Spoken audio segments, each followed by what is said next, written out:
नमस्कार प्रिय मित्रों, मैं ज्योतिषकार कमल आप सबका हार्दिक अभिनंदन करता हूं आपके अपने इस प्यारे यूट्यूब चैनल एस्ट्रो कमल में। ध्यान से रहना यार, कैसे मुर्दे की तरह गर्दन कर लिया अपनी, सीधा खड़ा रहे। हाँ दोस्तों, वाणी अभी सही नहीं निकल रही, हो सकता है कि बोलने में थोड़ी आवाज़ धीरे हो, आप एडजस्ट कीजिएगा, कोशिश कीजिएगा कंप्रोमाइज करने की। आज दोस्तों मैं आपको एक ऐसी साधना बताने जा रहा हूं। आज दोस्तों मैं आपको एक ऐसी साधना बताने जा रहा हूं जो एक प्रायोगिक साधना है, उसके प्रैक्टिकल हो चुके हैं। एक ऐसी जबरदस्त साधना है जिसको करके आपके जीवन में बेशुमार और अचानक से धन प्राप्तियां शुरू हो सकती है। जो लोग यक्षिणी की साधना कर सकते हैं, पहले अपने देवी देवताओं से आज्ञा ले लेना। कई बार क्या होता है कि अपन इतर योनि की या कोई भी शक्ति की साधना करते हैं तो हमारे देवी देवता अलाउ नहीं करते।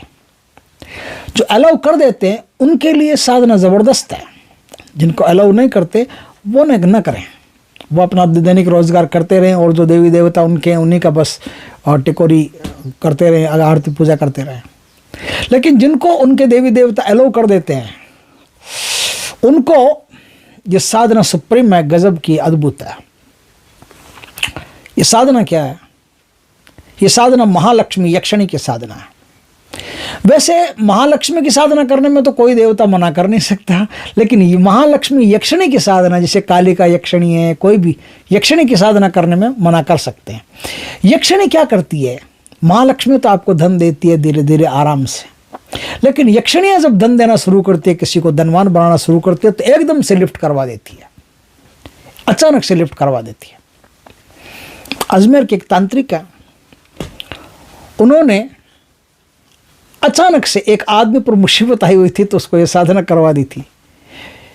उसने ये साधना की और अचानक से उसकी मुसीबत टल गई। यानी कि प्रभाव तो होता है, तो अचानक से उसकी मुसीबत टल गई, उसको आर्थिक कुछ प्राप्ति हुई और फिर वो अपना काम में लग गया, अपना जो भी करता है वो करने लग गया। इसका मतलब साधना में दम है, प्रमाणिक साधना। इस साधना को करने के लिए आप जिस देवता को मानते हो, जैसे हनुमान जी को मानते हो, किसी को भी मानते हो, उनके सामने गेहूं का थोड़ा सा ढेर लगाओ, थोड़ा सा गेहूं उनके सामने रखो, उनसे कहो कि बाबा या फिर माँ काली या जो जिनका भी आप इष्ट रखते हो, अपने इष्ट से पूछना पड़ता है, ये ज़रूरी होता है, क्योंकि शक्ति को आप तक पहुँचने देना भी ज़रूरी है ना। तो इष्ट अलाउ करेगा। तो इस प्रकार से आप क्या करोगे, अपने इष्ट के सामने गेहूं के एक डेरे लगाओ, डेरे लगा करके उनसे पूछो कि हे मेरे इष्ट देवता, जो भी इष्ट देवता उनका नाम लें, मैं अपना नाम, जाति, गोत्र, माता पिता का नाम सब बोल करके कि मैं महालक्ष्मी यक्षिणी की साधना करना चाहता हूँ, आपकी आज्ञा है तो मैं करूँ। आज्ञा है तो खाली आज्ञा ही नहीं, फिर मेरा साथ देना, शक्ति मेरे पास आए, शक्ति मुझे आशीर्वाद दे, शक्ति के कारण, महालक्ष्मी यक्षिणी के कारण मैं धन संपत्तियाँ प्राप्त कर सकूँ, अपने जीवन में धन प्राप्त कर सकूँ। इस प्रकार से मुझ पर कृपा करना। इस प्रकार से बोल करके उनसे प्रार्थना करके आराम से आप उन गेहूं के ढेर में से थोड़े से गेहूं उठा लें। ध्यान रहे, आपने जो गेहूं उठाए हैं उन गेहूं में से कोई गेहूं नीचे नहीं गिरना चाहिए। जो गेहूं आपने उठाए उन गेहूं में से कोई गेहूं नीचे नहीं गिरना चाहिए। नीचे गिर गया तो फिर मामला गड़बड़ है।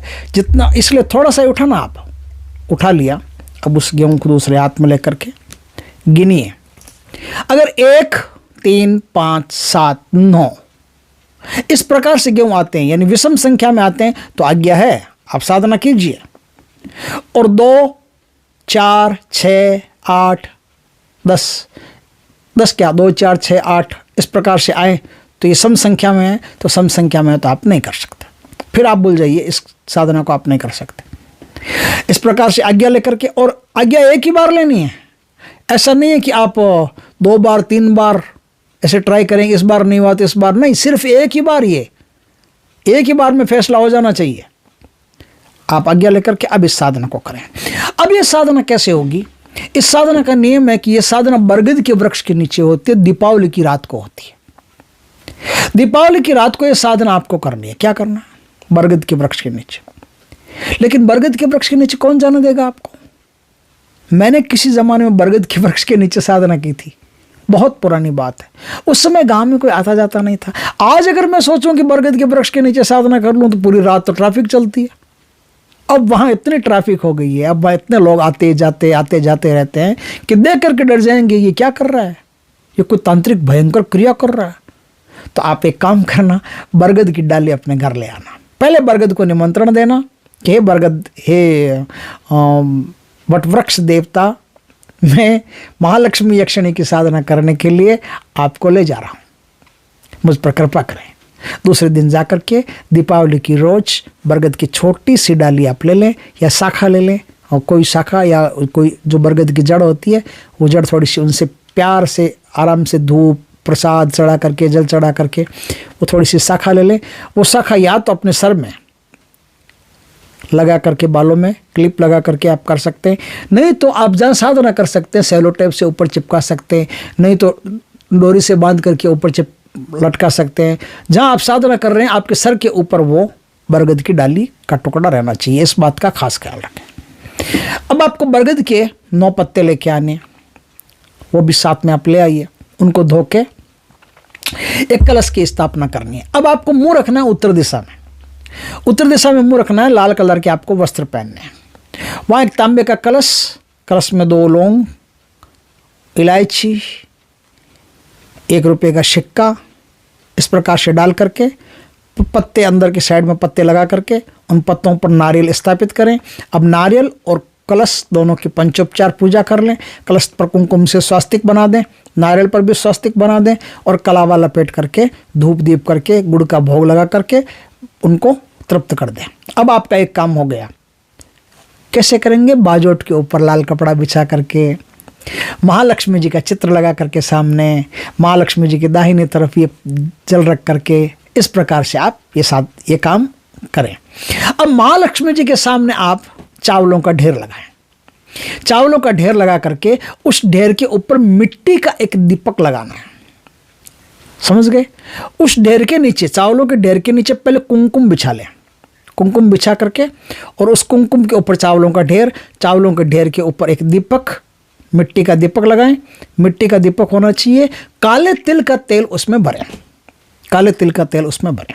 भर करके मदार की बाती हो या रुई की बाती हो, आपका काफ़ी देर साधना चलेगी तो इसलिए बाती वाती बढ़िया लगा लेना अच्छी तरह से, और सब मटेरियल अपने पास में रखना। कोई चीज़ ये नहीं है कि बाद में बीच में ख़त्म हो गई तो उठ करके जाना पड़ेगा, ये करना पड़ेगा, नहीं, सब सामान अपने पास में रखिएगा। अब आप महालक्ष्मी जी को भोग लगाएं। महालक्ष्मी जी यक्षिणी के रूप में, जो महालक्ष्मी आपकी फोटो है सामने, उनको महालक्ष्मी यक्षिणी मान करके साधना करनी है। अब आप उनको पंचोपचार पूजा करनी है। पंचोपचार पूजा आप जानते होंगे, उस तरह से पंचोपचार पूजा कर लें। पंचोपचार पूजा कर ली। अब आप उनको भोग लगाएं बढ़िया, अपने हाथ से बना करके। सफ़ेद मिठाई का भोग लगाते हैं तो, हलवे का भोग लगाते हैं तो, खीर का भोग लगाते हैं तो, जो भी आप अपने हाथ से बना करके चढ़ाएंगे तो सबसे बढ़िया। ये भोग आपको खुद खाना है, आपके परिवार को खिलाना है सुबह। तो रात को भोग लगाने के बाद में आप वहीं सोना है, आपको जहाँ आपने साधना की वहीं सोना है। आपको हिम्मत करनी है साधना में। अब आपको वहाँ बैठ करके गणेश जी का पंचोपचार पूजा करना है, अपने गुरु का पंचोपचार पूजा करना है, कुबेर जी का पंचोपचार पूजन करना है, शिव जी का पंचोपचार पूजा करनी है। शिव पार्वती दोनों की एक साथ कंबाइन पंचोपचार पूजा करनी है। मानसिक पूजा कर सकते हैं आप, आपके लिए छूट है। मानसिक पूजा करके अब आप उन सब से आज्ञा लीजिए कि मैं आज की रात महालक्ष्मी यक्षिणी की साधना, रात मतलब 10 बजे से साधना शुरू होती है। अब आप आज्ञा लीजिए और संकल्प लीजिए। संकल्प में हेतु बताइए, संकल्प में हेतु बताइए कि मैं किस लिए ये कर रहा हूँ। तो आप तो निश्चित बात है कि धन प्राप्ति के लिए कर रहे हैं, तो संकल्प में बोल दीजिए कि मैं धन प्राप्ति के लिए साधना कर रहा हूँ। शर्म किस बात की है? जो चाहिए वो चाहिए। हम भी कुंडली देखते हैं, साहब कहते हैं 1100 रुपये कुंडली दिखाने का लगेगा। अब कोई नाराज होता है या राजी होता है, उससे हमें क्या लेना देना। हमारी तो जो दक्षिणा है, जो फीस है वो लगेगी। साधना सिखाते हैं उसकी दक्षिणा होती है, तो इसमें शर्म किस बात की? आपको भी शर्म किस बात की? संकल्प में साफ बोलना है तो कि मैं धन प्राप्ति के लिए आपकी साधना करना चाहता हूँ। आप दर्शन देकर के धन प्राप्ति कराएं तो सबसे बढ़िया है, नहीं तो मुझे धन प्राप्ति करने का आशीर्वाद दीजिए, धन प्राप्ति का आशीर्वाद दीजिए। संकल्प में आप अपना नाम, जाति, माता पिता का नाम, गोत्र वगैरह सब कुछ आपको बोलना होता है। वो संकल्प आप विधि सीख लीजिए, सीख करके संकल्प बोलिए। संकल्प बोल करके अब आप एक माला गणेश जी की, एक माला गुरु मंत्र की, एक माला कुबेर जी का मंत्र आता हो तो कुबेर जी के मंत्र की भी कर लीजिए, एक माला शिव पार्वती के मंत्र की, ओम उमा महेश्वराभ्याम नमः इस मंत्र की कर लीजिए। अब आपको क्या करना है, अब आपका साधना काल शुरू हो चुका है। आपको अच्छी तरह से याद रहना है कि साधना जब शुरू करो उसके पहले अपने चारों तरफ सुरक्षा घेरा लगा लेना, क्योंकि जैसे ही आप साधना करोगे आपकी ऊर्जा को चोरी करने के लिए आपके आसपास की जितनी शक्तियां हैं सबके कान खड़े हो जाएंगे। कोई नहीं चाहता आप धनवान हो।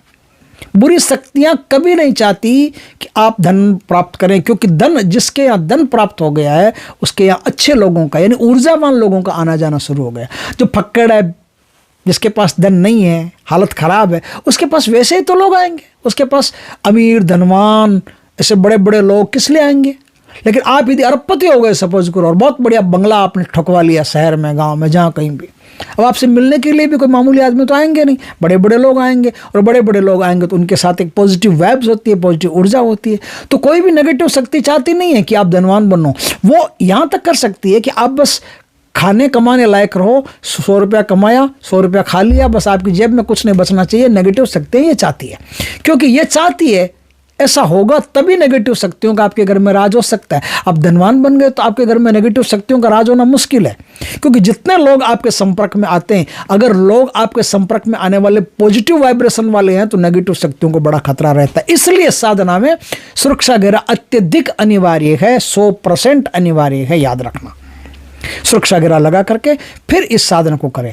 इस साधना में आपको एक रात में 81 माला, 81 माला, 81 माला का जाप, जो आज मैं मंत्र बताऊंगा आपको, वो मंत्र को आप गुरु से दीक्षित होकर के प्राप्त करें। ऐसे प्राप्त करने से नुकसान है, क्योंकि इसकी सारी विधि आप गुरु से दीक्षित होकर के प्राप्त करें। फिर भी मैं अपनी तरफ से बता दूंगा मुझे क्या करना। कई लोगों की शिकायत रहती है आप मंत्र नहीं बताते, ये बता दिया, कुछ कर सकते हो तो कर लो, क्योंकि दीक्षा के बिना मैं जानता हूं कि कुछ एक कदम नहीं चला जा सकता साधना में, तो दीक्षा प्राप्त करके करें। ठीक है, अब आप 81 माला का जाप करें। जाप करने के बाद में जो जाप कर्म है वो जाप कर्म भगवान शिव को अर्पण कर दें। हे भगवान शिव, मैंने आपकी आज्ञा लेकर के साधना की थी, ये जाप कर्म महालक्ष्मी यक्षिणी का जो जाप कर्म है वो मैं आपको समर्पित करता हूँ। आप एक रात ये साधना कर लें, दीपावली की रात ये साधना कर लें। आप चाहते हैं कि बहुत बढ़िया बेनिफिट आपको हो तो दीपावली की रात से शुरू करके 31 रातों तक आप साधना करें। साधना में नियम ध्यान रखें, लाल वस्त्र आपके होंगे, लाल आसन आपका होगा, दिशा आपकी उत्तर होगी, माला आपकी कमलगट्टे की होगी, माला आपकी रुद्राक्ष की होगी। इनमें से कोई भी माला का आप प्रयोग कर सकते हो। बढ़िया धूप चाहिए, चमेली के फूल इसमें आपके पास मिल जाए तो सबसे बढ़िया है। अब मैं थोड़ी सी इसकी डिटेल और बता देता हूँ कि चमेली के उत्तर दिशा रहेगी, लाल वस्त्र रहेगा, भोग सफ़ेद मिठाई का आपने खुद हाथ से बनाओ और बतासे मिठाई में रहेंगे, याद रखना। चाहे 2 रखो चाहे 5 रखो, बतासे रखने हैं, लौंग रखने, इलायची रखनी है। ये लौंग इलायची आप इकट्ठा करते जाएं, बाद में अपना चाय बनाओ तो उसमें डाल करके, खाना बनाओ तो उसमें डाल करके खा सकते हैं। कमलगट्टे की माला रहेगी, रुद्राक्ष की माला रहेगी। और साधना में मजमुआ नाम का इत्र होता है या फिर कनेर का इत्र होता है, उस इत्र का प्रयोग करना होता है। साधना में चंपा, चमेली या हर श्रृंगार, इनके फूल आपको मिले तो सबसे बढ़िया, नहीं तो गुलाब के फूलों को काम में ले सकते हैं। मिले तो सबसे बढ़िया प्राथमिकता इनकी, इन तीनों में से कोई फूल मिले तो, नहीं मिले तो फिर आप गुलाब के फूल तो सब जगह लगभग मिल जाते हैं, तो आप गुलाब के फूल इस्तेमाल कर सकते हैं। साधना में गुग्गल की धूप चाहिए होती है और साधना में केवड़ा की धूप चाहिए होती है। या तो केवड़ा की धूप लाए, नहीं तो गुग्गल की धूप लाए, नहीं तो केवड़ा और गुग्गल की मिक्स धूप आती है, वो आप ले करके आ सकते हैं, आराम से आपको बाजार में मिल जाएगी। सब कुछ मैंने अच्छी तरह से बता दिया है, अच्छी तरह से समझा दिया है। अब इस साधना में सिर्फ जो मंत्र है वो मंत्र आपको गुरु से दीक्षित होकर के प्राप्त करना पड़ेगा। फिर भी मैं आपको मंत्र बताता हूँ, कोई दिक्कत नहीं, आराम से इस मंत्र को बता देता हूँ। ये साधना बहुत शक्तिशाली साधना है, एक रात में ही अपना चमत्कार दिखा देती है। लेकिन 31 रातों तक इस साधना को कर लिया तो क्या होगा, 31 रातों तक इस साधना को करने वाले व्यक्ति में भूगत द्रव्यों को देखने की शक्ति पैदा हो जाती है, या फिर शक्ति खुद उसको भूगत द्रव्य बताती है कि यहाँ इस स्थान पर यह है, वो शक्ति है, इस प्रकार से भोग दो, उस शक्ति को हटाओ और ये माल को निकाल लो और जन कल्याण में लगाओ। इस पैसे की एक और विशेषता है, इस शक्ति से जो भी पैसा आपको मिले उस पैसे का आप हमेशा सदुपयोग करेंगे, दुरुपयोग ना करें। दुरुपयोग करने से शक्ति नाराज हो जाती है। सदुपयोग करें, दान में, पुण्य में, भोजन करवाने में, भंडारे लगवाने में, कबूतरों में, गायों में, पक्षियों में, पशुओं में, इस प्रकार से जितना आप हो सके उतना दान पुण्य आप सकारात्मक जगहों पर दान पुण्य करें। और सकारात्मक जगह आपको पता है कहाँ कहाँ, ये सोच समझ करके किसी ऐसी वैसी जगह न लगाएं।